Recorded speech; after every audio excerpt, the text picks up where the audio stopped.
ডিমৌত শ শ মহিলাৰ ৰণচণ্ডী ৰূপ টানি আজুৰি খুলি দিলে আৰক্ষী থানাৰ বন্ধ গেট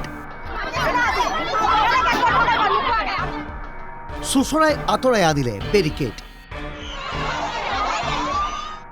এবাৰ ৰাজপথৰ মাজেৰে লৈ গ'ল বেৰিকেড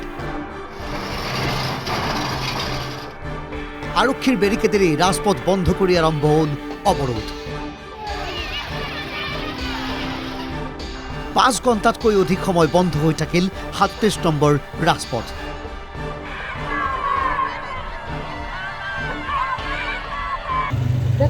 মানে হ'ল সমস্যা হৈছে মানে ঢুকালে সাধৰ কাৰণে অকণমান যাব লাগিছিলে যাবই পৰা নাই এম্বুলেন্স বাদ দি আন কোনো বাহন পাৰ হ'বলৈ দিয়া নাই প্ৰতিবাদকাৰীসকলে এই ঘটনা ডিমৌ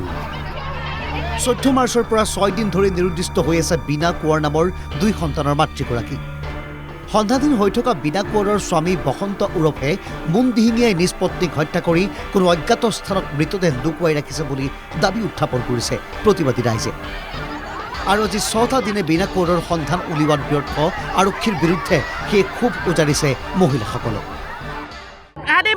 মাৰ্ডাৰ কৰি হেৰি কৰিছে অলৰেডি বস্তা ওলাইছে কাপোৰ ওলাইছে তেজ লগা পৰীক্ষা হৈ গ'ল যে সেইখিনি তেজ হয় আজিলৈকে সিহঁতি আজি ৬ দিন হ'ল কেলে উলিয়াব পৰা আইচিউ ডিমৌ আইচিউ নিতা আইচিউ পইচা খাইছে যি কালপিতটো ঘৰত চাই আহি শিৱসাগৰৰ পৰা কথা দিছিলে আপোনালোকে আমাক 2 দিন সময় দিয়ক 2 দিন সময় দিলোঁ আজি 10টা বজাত মাতিছিলে আমি সেইমতে গোটেই ৰাইজ আহিছিলোঁ কিন্তু সেই তাত আৰক্ষী প্ৰশাসনে গেট বন্ধ কৰি দিছে সদাব্যস্ত ঘাইপথটো অৱৰোধৰ ফলত সৃষ্টি হৈছে তীব্ৰ যান-জঁটৰ জিলা প্ৰশাসন আৰু ডিমৌ সমজিলা প্ৰশাসন তথা আৰক্ষী সম্পূৰ্ণ ব্যৰ্থ হৈছে পৰিস্থিতি নিয়ন্ত্ৰণত প্ৰতিবাদকাৰীৰে বুজা পৰাৰ চেষ্টা কৰিলেও কোনো পধ্যে সেৱা মনা নাই ক্ষোভিত ৰাইজে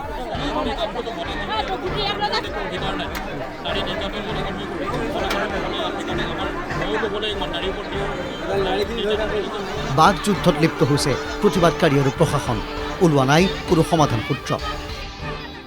আমি জনাত তেখেতক হত্যা কৰি ক'ৰবাত লুকুৱাই থৈছে গতিকে বসন্ত দিহিঙাক আমাক ফাঁচি লাগে আৰু বসন্ত দিহিঙাই ক'ত পুতি থৈছে ডেড বডি আমাক উলিয়াই দিব লাগে বেৰিকেড ভাঙি আৰক্ষী থানাত প্ৰৱেশৰ চেষ্টা কৰা উত্তেজিত শ শ মহিলাৰ এতিয়া ডিমৌ ৰাজপথত এনেদৰেই ৰণচণ্ডী ৰূপ আৰক্ষী অতদিনে মৃত বা জীৱিত ৰূপত মহিলাগৰাকীৰ সন্ধান কিয় উলিয়াব পৰা নাই তাৰ উত্তৰ লাগে প্ৰতিবাদকাৰীক এতিয়াও ৰহস্যৰ আৱৰ্তত কলৈ গ'ল বীণা কোঁৱৰ